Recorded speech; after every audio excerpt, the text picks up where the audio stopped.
Colonel Jabulani Ndawonde walalelwa uNyendle eya ekhaya ephuma emsebenzini. Kuthiwa wehlisa isivinini emotweni enzela ukuthi eqe kahle ama-speed humps.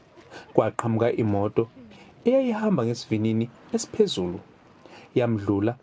Abaphakathi kuthiwa bavulela ngenhlamvu. Amaphoyisa athola amagobolondo ezinhlamvu asebenzile angaphezu kuka-35, angu-13 okungawesibhamu sohlobo i-pistol, angu-23 awe-rifle kanye namabili e-shotgun. Isidumbu sakhe esasimanxebanxeba izinhlamvu satholakala emotweni.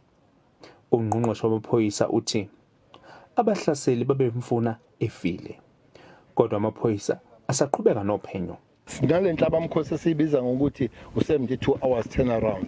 Esivamise ukuthi mase siya mhlambe siyobabeka bethu njengoba sebengomgqibelo somse ukuthi suke sesinabo ezandleni asikakamtholi, but umkhondo khona, asifuni kumkhondo, sifuna umuntu esinethemba ukuthi akuzothatha isikhathi eside ukuthi sikwazi ukubathola. I-Western Cape kanye nesifundazwe KwaZulu-Natal zikhombisa izibalo eziphezulu zokubulawa kwamaphoyisa ezinyangeni ezine ezedlule. uNdawonde uzofihlwa ngoMgqibelo. Londi Radebe, SABC News, eBhamshela.